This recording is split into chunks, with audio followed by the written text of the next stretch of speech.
नक्कीच अभय, खरं तर ह्या निकालाचे आपल्याला येणाऱ्या काळात म्हणजे विधानसभा अगदी 4 महिन्यावर आहे, काय परिणाम दिसतील? लगेच काही राजकीय समीकरणांमध्ये किंवा जी आत्ता रचना आहे सरकारची त्याच्यामध्ये काही फार फरक पडेल असं वाटत नाही. कारण निवडणुकांना फक्त 4 महिने आहेत आणि आहे ते डिस्टर्ब करण्याच्या मनस्थितीत किंवा त्या परिस्थितीत आज भाजप आहे असं दिसत नाही. दुसरं असं आहे की 13 जागांवर शिवसेना विरुद्ध शिवसेना अशी लढत होती आणि यातलं खरी शिवसेना कोणाची याचा फैसला होईल असं आपण सगळे म्हणत होतो. पण हा सामना बरोबरीत सुटलेला दिसतोय. कारण शिंदेंनाही 6 जागा मिळालेल्या आहेत. त्यांचा ज्या स्ट्राईक रेट आहे 10 पैकी 6, 15 पैकी 6 जागा जिंकल्या आहेत. उद्धव ठाकरे यांना 21 मध्ये 10 जागा मिळाल्या आहेत. त्याच्यामुळे मला वाटतं की त्यांचं यश समान आहे. आणि अपयश जे आहे भाजपा आणि शिवसेनेच्या शिंदेंच्या शिवसेनेतलं तेही सारखं आहे.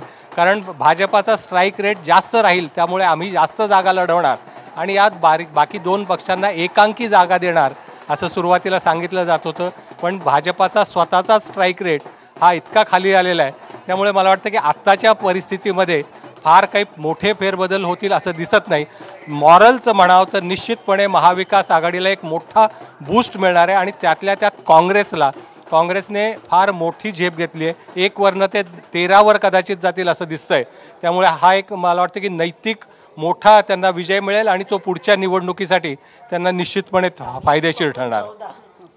ताराचंद मस्ती आपल्या बरोबर आहे. ताराचंदजी, एकंदरीत अनेक दिग्गज हे खरं तर पराभूत झाले आणि सुजय विखे खास नगरमध्ये ज्या पद्धतीनं आज ते थोड्या काळ ते खरं तर आघाडीवर होते, मात्र आता ते पराभूत झालेले आहे.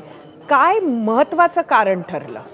नगर जिल्ह्यामध्ये गेले 4 पिढ्या हे विखे पाटलांचं राजकारण त्यांच्या पाठीशी आहे आणि त्यांच्या 4थ्या पिढीचा वारसदार सुजय विखे हे नगरमधून दुसऱ्या निवडणूक लढत होते. मात्र सुरुवातीपासूनच एक शरद पवारांनी एक फाटका आणि एक जनमानसात चांगला प्रतिमा असलेला एक उमेदवार म्हणजे निलेश लंके उभे केले. पण त्यांची जनमानसात असणारी प्रतिमा, स्वच्छ कारभार, यामुळे निलेश लंकेचा विजय हा पहिल्या दिवसापासूनच निश्चित मानला जात होता आणि जनतेनेच निवडणूक तिथं हातात घेतल्यामुळं आणि विशेष म्हणजे सुजय विखे पाटील मागच्या 5 वर्ष चांगल्या मतं निवडून आले, पण गेले 4.5 वर्षे त्यांचा संपर्क अजिबात नव्हता आणि त्यामुळे लोकांनी त्यांच्या विरोधात एक नकारात्मक वोट होती आणि त्यामुळे एकीकडे एक गर्भश्रीमंत उमेदवार, दुसरीकडे फाटका उमेदवार, अशी गरीब श्रीमंत अशी लढाई दिसून आली. आणि याच्या सुजय विखेंच्या पराभवामागे दुसरे कारण असं होतं का विखे पाटील विरुद्ध संपूर्ण नगर जिल्हा त्यातल्या सर्वपक्षीय नेते त्यांच्या विरोधात काबू करत होते आणि त्यातून त्यांचा पराभव निश्चित झाला आणि सुजय विखे आता पराभव फक्त जाहीर व्हायचं बाकी आहे.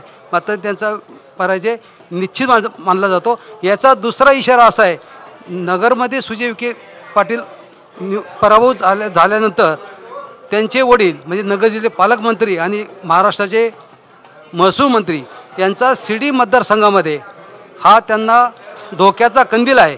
कारण शिर्डी विधानसभा मतदारसंघामध्ये त्यांचे पारंपरिक विरोधक काँग्रेसचे बाळासाहेब थोरात आणि त्यांनी आजूबाजूला घेरलेलं विखे पाटलांना पुढं हा कठीण सामना करावा लागणार आहे. पत्रकार, राजकीय विश्लेषक आहातच, पण त्याबरोबर तुम्ही अजित पवार राष्ट्रवादी काँग्रेसचे प्रवक्ते आहात.